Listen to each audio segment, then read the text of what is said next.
Please call the medic, this beat came to me on a stretcher. In the lab, I step to the mic and feel like I'm Dexter. I'm a man, dark world, but I'm still shining like treasure.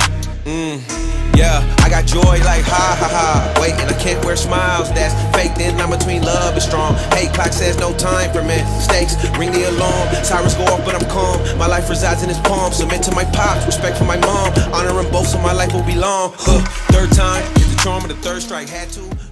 What's going on out there, American truckers? Welcome to Trucking with Old Snapper, and I am your host. I'm Old Snapper. Hope all of you out there are doing great, staying safe, staying out of trouble, and being good to one another. If you're new to the channel, please like and subscribe, all that good stuff that the YouTubers like to say. I had stopped here in West Memphis, Arkansas, because I was going to try to make some content out of the crazy CB radio kind of things that go or used to go on here in West Memphis, Arkansas. I was going to try to troll, you know, some of the drug dealers or fake drug dealers that we used to hear on the radio here. And noticed today when I pulled in, I haven't stopped here in a long time, noticed today when I pulled in that they're not on the radio anymore. Haven't heard them all evening. I got the radio on right now and haven't heard them. See, total silence there, man. Total silence. So I didn't get to troll any of them. That kind of made my evening kind of boring. I want to talk about truck driver etiquette or truck driver ethics, or just being a good truck driver, whatever you want to call it. You know, there's a difference between a bad truck driver and a good truck driver. And myself, along with a lot of other people, believe that the next 10 things I'm about to give you kind of show other drivers what type of driver you are. Also, you want to keep in mind that there's a lot more drivers out here than there used to be. You got a lot more convicts working in trucking than there used to be. You got some prisons now that are actually helping drivers get their CDLs. So, you know, the dynamics are going to be changing, and they're going to change more and more over the coming years. And you never know. You know, some of these things I'm going to mention really upset other people, and you never know who you might upset and what the consequence of upsetting them might be. You know, you may, if you're the type of person that enjoys getting on other people's nerves, because there are some out there that are like that, just remember that when something happens to you, don't call 911. Don't expect another driver to help you out. Just remember it's karma, and that's just the way it goes, you know. So if you get shot in the leg or shot in the chest or busted in the mouth or whatever happens to you, well, just take it. Take it like a man. Take it like a champ. Remember that you running around out here like you're the most important person in the world and intentionally trying to upset other people, you had it coming. You know, that's the way it goes. So don't be upset. Maybe after that point you'll be a nicer person. And maybe after that point, you'll treat others with a little more respect. Because you do have to remember that some people are not like you. They don't care. They don't care what the consequences are. You may say, well, he'll go to jail. Well, that's fine. He might, and he probably doesn't care. That's why he did what he did. And you're still going to have a hole in your chest. So, I think you still lose, you know. You still kind of lose that battle. So, you just might want to keep that in mind. Not only that, but if you get hurt bad enough, your trucking career is over with. All because you wanted to be a butthole. So just some thoughts to keep in mind. Now let's go over these 10 things that make a good truck driver. Truck driving etiquette, or whatever you want to call them. Number 1, stay as far to the right as you legally can. I don't know what's happened in the last few years. I know it sucks dealing with on-ramps, you know, dealing with traffic, because cars have forgotten how to enter the interstate. There's a huge failure in driver's ed and teaching cars how to enter the interstate. They do really dumb crap, you know. But if you're gonna jump out of that right lane and jump over one lane in order to make your day easier, then you need to speed up. You need to speed up and keep up with the flow of the traffic in that lane. If you cannot keep up with the flow of the traffic in that lane, then you need to move back over to the right and deal with the oncoming traffic that's coming up the on-ramps. You know, not trying to be mean or rude, but that's the right thing to do, and that's what you should do as a good truck driver. You know, making your day easy and holding other people up is not right. It's just not. All right, it's not a very good thing to do. It's not a good look for you, and it really screams rookie driver, because that's something they just started doing within the last few years. And I know when I see somebody doing it, that's my first thought is, oh, there's another rookie. Here is number 2. Don't pass someone if you're only going a mile or two faster than them. You know, I see this every day, every single day. I'm sure we all do. You'll be going down the highway and 2 trucks will be trying to pass each other for 3 miles, you know. You're not making up that much time by getting around that person. And it's just not, you're just holding everybody else up. You just slow it down a couple miles per hour. Stay behind them, you know, let a couple miles per hour off your cruise. That 2 miles per hour, that 1 or 2 miles per hour difference, it ain't even gonna make 10 minutes on your day. It's not even gonna make a difference of 10 minutes. If you're running late and you need that 10 minutes, that's kind of your own fault there, driver. You know, you can't expect the entire world to hold up or come to a stop because you failed to plan your day properly, or you failed to get the proper rest and go to sleep on time. It's still your fault. An emergency on your part doesn't constitute an emergency on mine, if that makes sense. So again, not trying to be mean, not trying to be rude, not trying to knock you. If you do this, you might be a rookie and don't know any better. You know, a lot of times when I see people doing this, I think that's my first thought, is it's a rookie that doesn't know any better, because experienced drivers tend to know better. Not saying experienced drivers don't do this, because some do. Those we call the special needs drivers. They are slow or entitled. They feel like they are above everybody else. But a good driver doesn't do that, rookie or experienced. They just don't do that. It's wrong. All right, here's the next one, the third one. Turn off your lights or use the CB to let someone know when they have cleared you. All right, so when you're going down the highway, someone is passing you. As soon as they clear you, turn your lights off, turn them back on, or use the CB. Don't flash your lights at them, especially at night. All you're doing is blinding that driver. That's something that started happening here in the last few years. I actually blame that on trainers for not teaching this new generation properly, you know, and that's where that's coming from, because they're not teaching them properly. If they were taught properly, they wouldn't do that. Turn your lights off and turn them back on. Use a CB. Say, hey, driver, you're clear. Whoever it is, you know, call them out. Like I got a Crete parked next to me. Say, Crete, you're clear. You know, you got it if you want it. That way they know they're clear. If they don't have a CB, that's on them. That's their fault. They can sit out there in the left lane and look crazy. That's on them. But don't flash your lights, because that actually creates a safety hazard. Can actually cause an accident. You're blinding that driver, because it never fails. You're gonna flash your lights right as that driver is looking in that mirror to see if he's clear, man, and it reflects off that mirror, blinds the hell out of that driver. Just don't do it. It's not a good look, and experienced drivers are gonna know you're a rookie if you do that. Use your flashers when backing. This is something that started happening real recently. I've noticed a lot of drivers backing up, not using their flashers.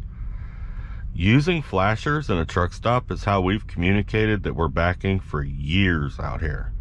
If someone's walking, they see flashers, they know you're backing. Also, other trucks that are pulling up on you, like if you pull up to a spot and you turn your flashers on, they know you're about to hit a spot. If they're experienced drivers, or if they're courteous drivers, good drivers, they're going to stop, turn off their headlights or dim their headlights, because with these new trucks, when you turn them off, you know, the main lights come off, but it still leaves them other ones on. They're going to do that, and then they're going to wait on you to do your thing and back into your spot before they go around you. And that's the proper way. That's the proper way to do it. That is the right way to do it. Doing it any other way is doing it the wrong way. It makes you look like a bad driver. You look like a entitled, self-consumed person whenever you start just getting on the gas and going around them while they're backing it. It just looks bad on you. So don't do that, drivers. Number 5, whenever you park, take a look around.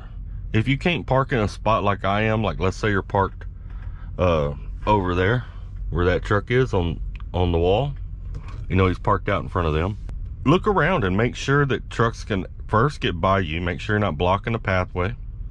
Also make sure you're not blocking anybody else in. And if you are blocking someone else in and you don't have any choice, because that does happen sometimes, just remember, you may get woke up in the middle of the night. So don't get upset. Don't get mad when the other driver wakes you up at 1 o'clock in the morning because they're ready to go and you're blocking them in. You know, just hop up and say, man, all right, I figured you'd wake me up. I'm gonna go ahead and get out of your way, man. I appreciate it. And move forward or move back. Let them get out and then pull into their spot. As long as you're moving under 5 miles an hour, your E-log's never gonna kick on. You know, so you're not gonna hurt anything. But if at all possible, try not to park blocking anyone in. You know, it's really inconsiderate of other drivers. Again, they're going to see you as a selfish person. Somebody might pull your fifth wheel. Somebody might cut your airlines. They may take a nail and set it under your tire, set it up there at an angle so that whenever you roll off or you drive off, you put a hole in your tire. Yeah, you may not know it for a day or two, but eventually that tire is either going to go flat or blow. You know, but, you know, there's all kinds of things drivers will do to you if you're not considerate. And there's no sense in putting yourself in that danger or having to deal with that hassle just because you wanted to be a butthole. You know, so try to keep that in mind. Try to stay out of other people's way, just as they should do you the same way. You know, I try to stay out of other people's way whenever I park, and I expect others to do the same for me. Don't block me in. Here's number 6. All right, and this one's a biggie. This one has been happening a lot here lately. After you get done getting fuel, you get in your truck. You know, you hang all the pumps up and everything. You get in your truck. If there's somebody in front of you, you sit in your truck and you wait on them to move. Once they move, you pull up to the yellow line. Then you get out of your truck, go inside, get your fuel receipt, use the restroom, get your coffee, get your tea, you know, whatever you got to get to drink. It's courteous. It's taking other drivers in consideration because other drivers are out here doing the same job you're doing. You know, it's definitely something that shows that you have respect for other drivers. And I know myself, and I'm sure other people feel the same way. I have more respect for you as a driver when you do it properly. It's the right way to do it. If you leave your truck in the fuel island and walk inside to use the restroom, get something to eat, get something to drink, while trucks are sitting behind you, I don't have any respect for you at all. I don't even consider you a driver. In my opinion, you're garbage. All you're doing is thinking of yourself, and I don't respect that at all.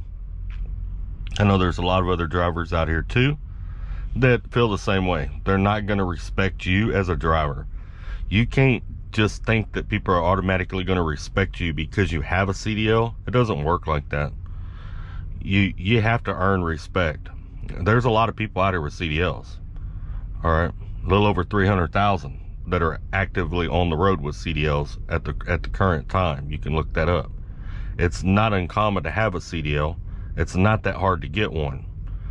So you don't automatically get respect just because you have one. It takes more than just having one to get that respect. And this goes for the old school drivers as well.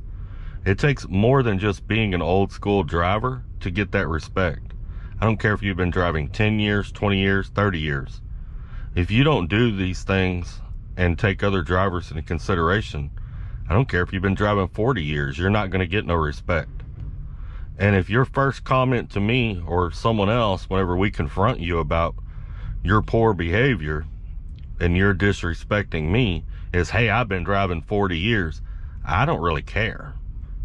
That just tells me that in 40 years, you ain't learned nothing. You know, you are just as entitled as everybody else, and it's wrong. If you're sitting at the fuel island, going inside, you're doing it wrong. That's not the proper way to drive. They painted that yellow line up there for a reason. Pull up, wait your turn. That driver pulls out, pull up to that yellow line. Now, once you pull up to that yellow line, if you're going inside, let's say you're going to go in there and get something to eat, or you're going in there to get a shower. In those two cases, you really need to go park and then go inside. That yellow line's for people that are just running in there, you know, say less than 10 minutes. They're going to get something to drink, use the restroom, walk around a couple minutes, maybe grab some dude wipes, and they're headed back out to their truck, getting their fuel receipt and headed back out to their truck. If you're going to be there longer than, say, 10 minutes, you probably need to go park. All right. Or at the very least, I've done this before, like there's a fast food restaurant there. I may pull in somewhere and be like, man, I'm going to run and get some Taco Bell in this inside the truck stop. I will walk back there and ask that driver, hey, I need to use the restroom and grab something to drink, but I'm also going to grab some Taco Bell. Are you in a hurry? Most of the time, they respect that. You know, and they'll say, no, I'm not in a hurry, man. Go ahead. You know, do your thing. Or, yeah, man, I am kind of in a hurry. If they're in a hurry, then I go ahead and pull out of the way and I go park. And then I walk inside and I get my Taco Bell and do my thing. It's not a big deal. I show them the same respect that I would want them to show me, right? That's the right way to do it. Now, here's number 8.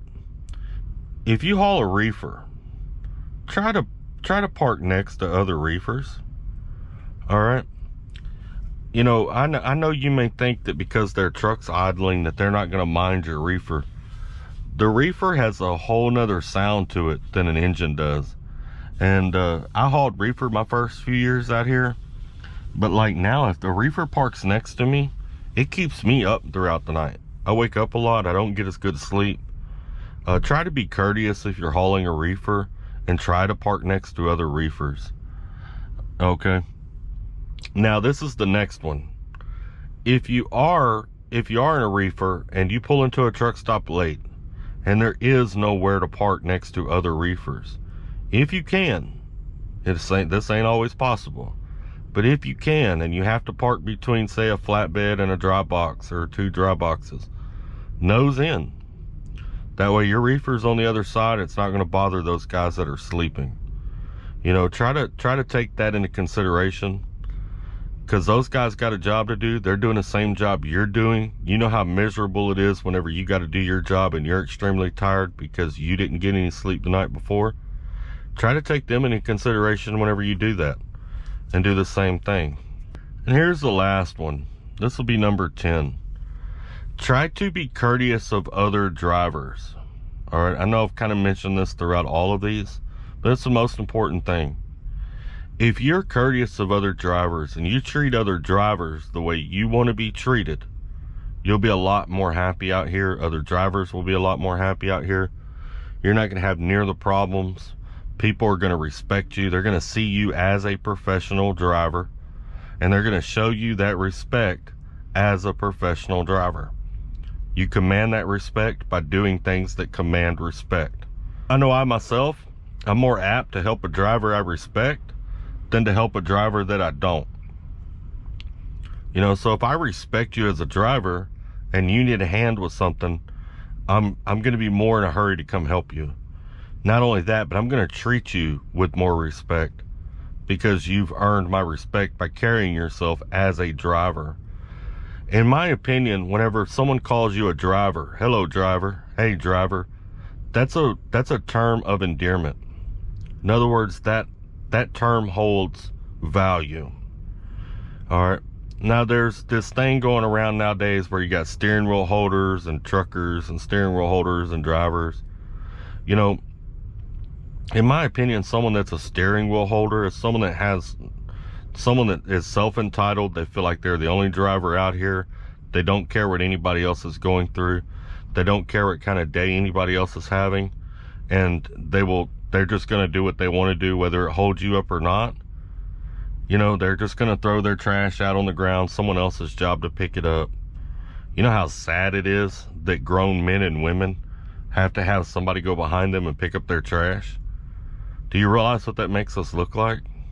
Just like a truck stop bathroom. When you go in there and there's crap all over the walls, you know, people smeared their crap on the walls and stuff.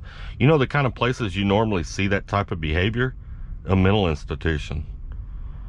How can you expect the public to respect all of us as a truck driver when we carry ourselves no different than homeless people? And you got to think about it. Homeless people, for the most majority, not all, but for the majority of homeless people, are either addicted to drugs or have mental issues. That's why they're homeless. Can't function in society.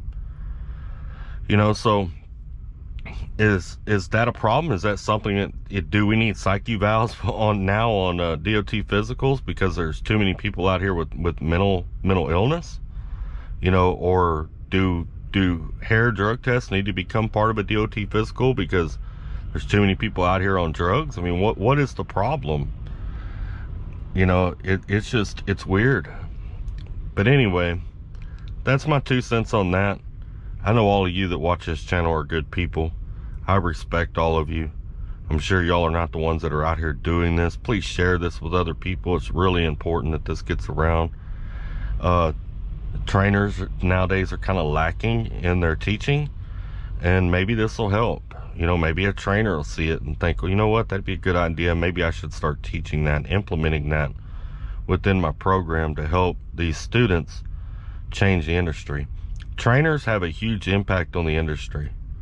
A good trainer can help the industry a little by little over time. A bad trainer can hurt the industry little by little over time, because every student they train is going to come out with the habits that they allowed while they were on their truck. Y'all take care, stay safe. Don't forget to like and subscribe. Remember, we are all family out here, even if we are a little bit dysfunctional, and keep trucking. This is how it go. I got some secrets, I'm shaking the game so they stay on their toes. Stay in your lane, how to stay on the go. I came to play with the pros and act like a rookie, so they overlook me. Then I double up again, none of their knows. None of them cold, they just got lucky but never adapted. So I'm to the one if it's coming to blows. My enemies cutting it close. I let them think that they got me, but what do you know? I had them beat before we ever spoke. I'm ready for smoke. I need to know everything, who and the what and the where. I need everything. Trust me, I hear what you're saying, but act like it's new what you're telling me. I'm curious.